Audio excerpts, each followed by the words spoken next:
de 3e année de licence de géographie, nous nous sommes rendus dans la métropole de Lyon afin d'y étudier la question du handicap visuel dans l'espace public.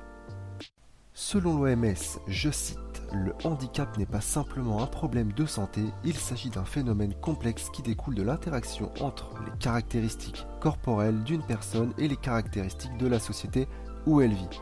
Pour surmonter les difficultés auxquelles les personnes handicapées sont confrontées, des interventions destinées à lever les obstacles environnementaux et sociaux sont nécessaires. » La communauté regroupant l'ensemble des handicapés visuels n'est pas linéaire. En effet, bien qu'elle soit regroupée sous la dénomination PAM, personnes aveugles et malvoyantes, une différence subsiste entre un malvoyant ayant la capacité de voir des contrastes marqués et deviner des formes, à une personne aveugle qui, elle, ne possède pas ou ne possède plus ces capacités. On va donc maintenant s'intéresser et essayer de comprendre en quoi la perception du territoire vécu par la communauté des PAM peut-elle contribuer à l'amélioration, l'enrichissement et la gestion de l'espace public. Nous vous proposons donc de vous immerger dans le monde inconnu des aveugles et des malvoyants.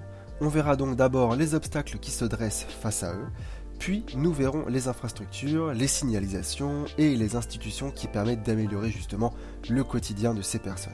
Et enfin, suite à cette analyse, nous proposons quelques recommandations.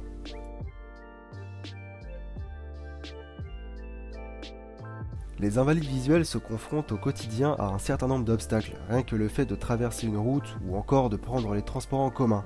Nous pouvons reprendre l'exemple des transports en commun et voyons ce que peut ressentir une personne malvoyante ou aveugle en prenant le métro. Prêtez attention aux nombreux sons aux alentours.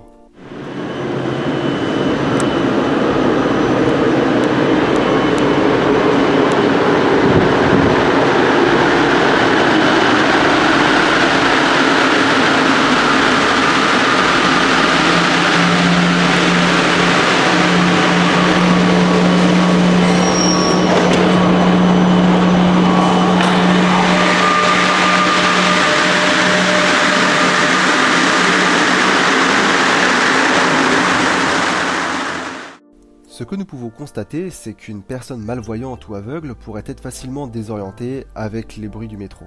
Maintenant, ce qu'il faut savoir, c'est que l'espace public se doit d'être accessible à tous depuis 2005, avec la loi pour l'égalité des droits et des chances, la participation et à la citoyenneté des personnes handicapées.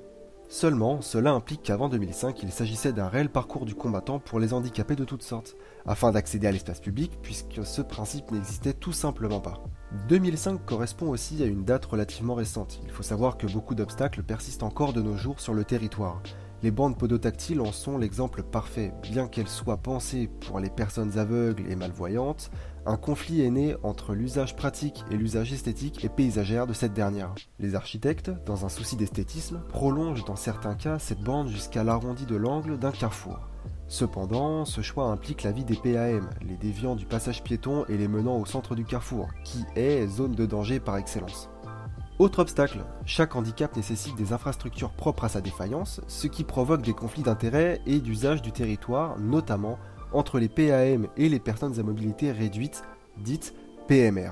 Lorsqu'une PMR a besoin d'un revêtement de sol lisse, la PAM, elle en revanche, a besoin de relief pour être guidée. Il faut comprendre qu'un partage équilibré de l'espace public n'est pas simple à concilier et qu'elle nécessite des structures puissantes gouvernant la question de la gestion du territoire. C'est donc pour cela que nous allons maintenant parler des institutions, infrastructures et objets permettant la transmission d'informations nécessaires aux handicapés visuels.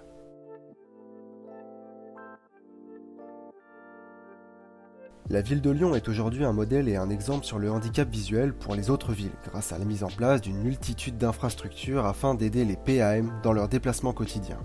Durant notre voyage, nous avons aussi eu l'occasion de rencontrer plusieurs acteurs comme le Grand Lyon ou encore l'association Valentin Ahui. Cette dernière met en place plusieurs moyens afin d'informer, de conseiller et d'orienter les PAM. Elle développe des partenariats et soutient aussi des projets dans différents domaines, tant au niveau de la recherche en ophtalmologie que dans des nouvelles technologies, ou encore dans la culture en participant activement à la production des éditions en braille et gros caractères. Aussi, nous pouvons prendre l'exemple du musée des Beaux-Arts, où des personnes handicapées visuelles ont demandé à ce que le musée intègre leur handicap, notamment avec la disponibilité du plan du jardin en relief et en braille. Maintenant, en ce qui concerne les infrastructures de la ville de Lyon, elles ont été pensées afin de subvenir aux différents besoins des PAM dans leur vie quotidienne. Si l'on reprend l'exemple des gares de métro, elles ont toutes été développées afin de connecter tout le territoire et ont été adaptées, à l'exception d'une, pour accueillir les PAM grâce à différents aménagements comme des bandes pododactyles à l'abord d'un obstacle, escaliers, quais, routes, passages piétons. Des avertisseurs lumineux sur les portes des trains et les quais sont également présents, ou encore des surfaces contrastées plus claires devant l'ouverture des portes du métro. Parlons maintenant de la voirie. Des aménagements ont été réalisés pour aider le déplacement des PAM, par exemple l'installation de feux sonores qui donnent les informations sur la couleur des feux piétons, mais également les renseignements sur leur localisation dans la ville. Les passages piétons en bandes de couleurs contrastées sont aussi de nos jours largement ancrés dans l'aménagement urbain. Nous allons maintenant passer à la dernière étape de notre étude, soit le recul que nous avons pu acquérir sur le sujet et les nouveaux objectifs et préconisations. Les PAM sont une des origines du changement du territoire. Des choix sont pris afin de l'adapter à leur handicap, le but étant de mobiliser le plus grand nombre d'acteurs pour poursuivre l'amélioration et l'accessibilité. Au niveau institutionnel et citoyen, Madame Lanzion, rencontrée au Grand Lyon, nous a expliqué qu'elle se confrontait à un fait récurrent. Elle retombait souvent sur les mêmes acteurs en termes de concertation. Les citoyens qui ne sont pas concernés directement sont nombreux, pourtant ils sont tout autant concernés par le partage de l'espace public. Ainsi, la première préconisation serait de modifier le système de concertation, en élargissant le champ d'interaction avec les citoyens concernés de près, c'est-à-dire ceux qui ont un lien direct avec la communauté PAM, soit des personnes de la famille et ou amis, ou bien plus lointain, puisque tous les citoyens sont concernés par l'espace public, et donc de la question de son utilisation.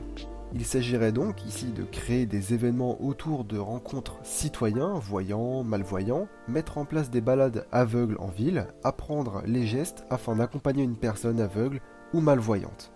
Un travail sur les nouvelles technologies et les applications sur mobile est une autre recommandation. En effet, les aveugles et les personnes malvoyantes sont des personnes qui sont connectées. Nous pouvons recommander le fonctionnement d'un système entre une application pour téléphone mobile sonorisée avec une carte et les bandes de guidage à relief. L'idée serait donc de croiser les deux éléments, carte qui sur l'application pourrait répertorier les bandes de guidage afin de mieux guider les PAM.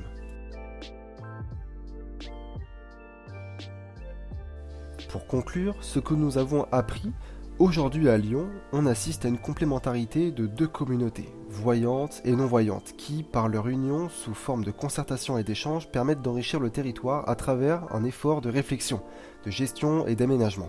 Bien qu'ils ne le voient pas ou peu, les PAM vivent et perçoivent le territoire tout de même. L'assimilation de ce handicap dans l'espace public permet un basculement et devient donc un réel enrichissement. On passe d'une contrainte physique, le handicap visuel, à un renforcement du territoire, ce qui profite donc à tous.